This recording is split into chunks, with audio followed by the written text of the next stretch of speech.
Days of Our Lives Beyond Salem 2 just aired this past week on Peacock. I loved me some Beyond Salem 1, and frankly, I loved this as well, especially as a Bo and Hope fan. I'm going to talk about how I think this definitely solidifies Bo and Hope as the greatest couple in soap opera history, the GOATs.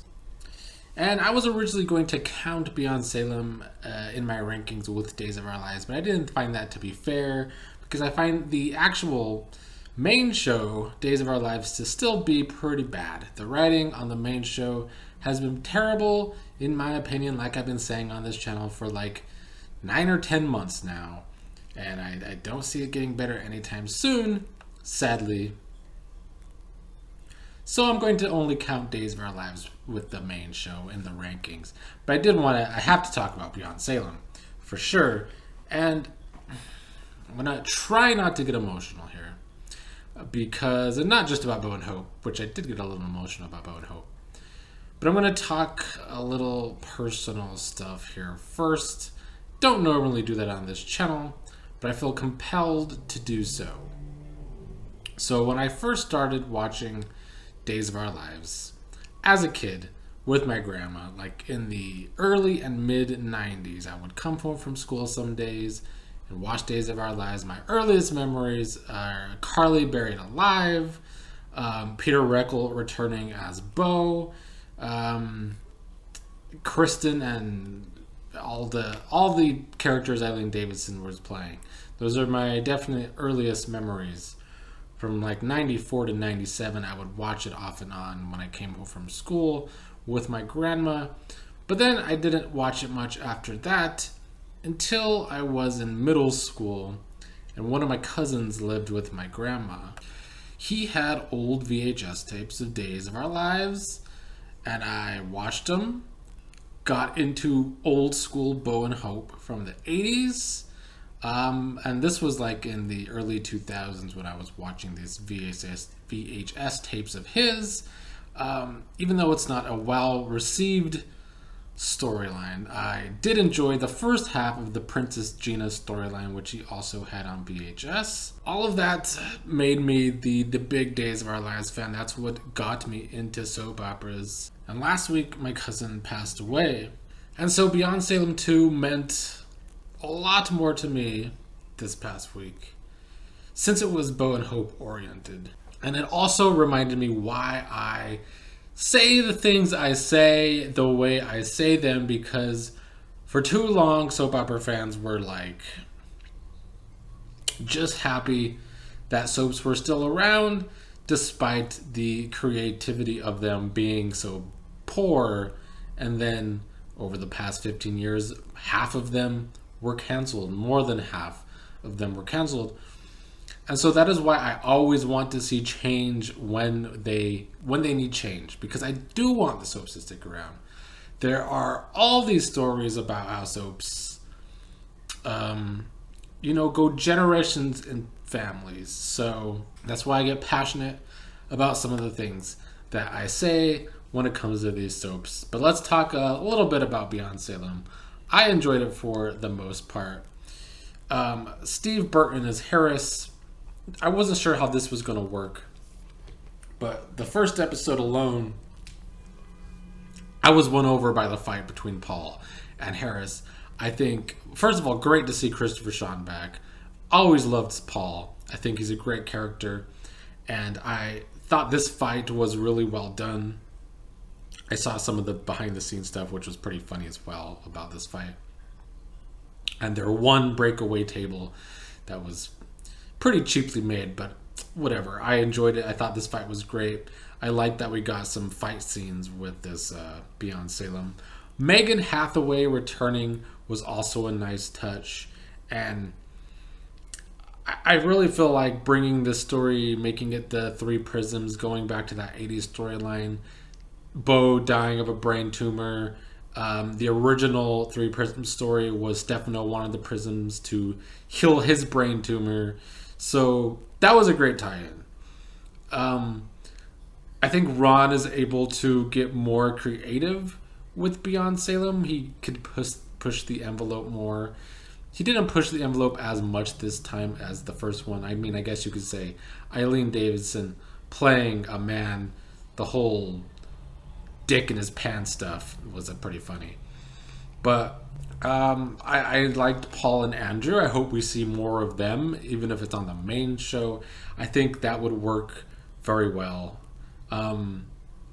We got to see Steve and Kayla and their family, Joey, Stephanie, and Trip all together. I really enjoyed the character of Wendy. I hope we see more of Wendy by the end of this mini-series, Chapter 2, Beyond Salem. She was kind of a nerdy badass, and I really want to see more of her on the main show. I want to see a lot of these characters on the main show because the main show needs it. I've heard speculation that maybe some of these storylines will play out on the main show. I don't see that happening. I think the cliffhanger that we got is to get a Beyond Salem 3, which is fine by me. That makes me think that that's already in development. I hope it is. It should be. John and Steve being mind controlled by Megan Hathaway and the tarot cards or whatever cards they were wasn't my favorite thing, but I mean, the show does have a history of mind control, so I was here for it, honestly. I did like that it all kind of converged at the gala to get the 3 prisms and John stealing it from Megan. But the main story was Bo and Hope and Bo in heaven. Some of the scenes were over the top, to say the least. But I watched this to enjoy it. And I think by episode 4, the fact that we got to see, Hope shot and die and go to heaven with Bo, at least momentarily, really culminated in why Bo and Hope are that couple. I mean, it sucks that it was only for 1 episode, but maybe that's a good reason to get Beyond Salem 3. I also would wish these Beyond Salems were a little longer. They could stretch it out for 2 weeks, but I don't know if Peacock really wants to put money into that many more episodes. They should, though. The chemistry between Bo and Hope were still there.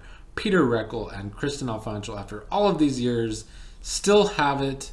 And Bo has always been one of my very favorite characters. Hope too, maybe not as much, but I have to say, Kristen Alfonso, after all these years, I really feel like she is one of the most underrated actresses on all of soap history.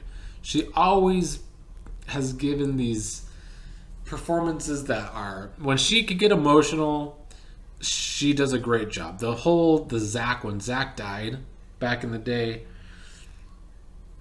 such a heart-wrenching scene because of her. And Peter Reckles did good in that scene too. It was a more subtle, man pain. But I think Kristen Alfonso is really who knocked that out of the park. And to see them together here, reunite together with Zach in heaven, I loved it. I really enjoyed those scenes. It did prove to me why they are the GOAT super couple. They're one of my favorites, so maybe I'm a little biased. But I posted this on Twitter too. I think by far Bo and Hope, especially after this, solidified as the greatest soap opera couple of all time. And the fact that even after 40 years sharing these scenes in heaven, to still have that chemistry, the fact that they came together bickering at first, which is them as a couple. I love me some bickering couples. All of my favorite couples in soaps are probably bickerers. But Bo and Hope topped that list. I thought the writing for that episode 4 was the strongest. I believe it was Carolyn Culleton who wrote the script. She did a great job. That episode was all going on personally, and just on this show, I thought that was really... I got emotional. I did. I loved episode 4. Episode 4 sealed the deal for me.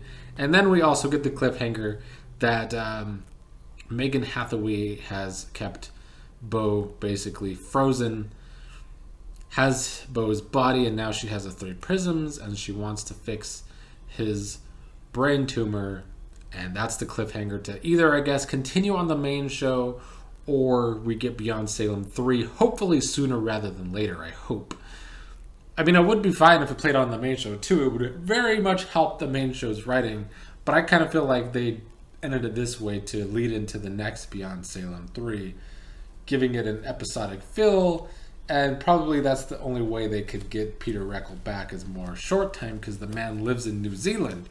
Right down to the opening credits that are very, very Bo and Hope oriented with memories of Bo and Hope.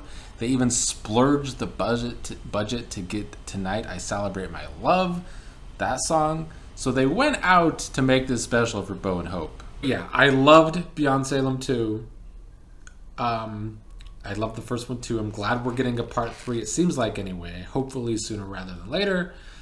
Bo and Hope, the GOAT super couple, the GOAT soap opera couple of all time.